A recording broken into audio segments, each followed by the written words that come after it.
May mga panahon na gusto mo lang mapag-isa, hindi dahil galit ka sa mundo, kundi dahil hinahanap mo ang sarili mo. Pero tama ba iyang pagiging mag-isa? O unti-unti ka nang nilalayo sa mga taong dati nagbibigay lakas sa'yo? Sa mundong mabilis ang koneksyon, may mga tao na mas pinipiling umiwas. Baka takot silang masaktan. Takot na magbukas pero hindi maintindihan. Pero ang pag-iwas ay hindi laging lunas.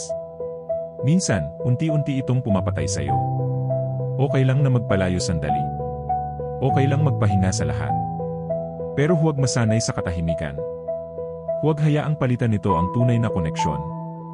Kasi ang paggaling, hindi lang tungkol sa kapayapaan, kundi sa tapang. Tapang na muling magtiwala. Tapang na magbukas, kahit paunti-unti. Kung hindi ka pa handang makipag-close sa iba, ayos lang yan.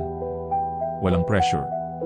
Pero tandaan mo, hindi lumalago ang buhay kapag mag-isa lang. Ang paglago dumarating sa karanasan. Sa pakiramdam. Sa pagsubok muli kahit mahirap. Hindi ka mahina kapag gusto mo ng space. Hindi ka sira kapag kailangan mo ng panahon. Pero huwag mong isara ng husto ang pinto na makalimutan mong buksan ulit.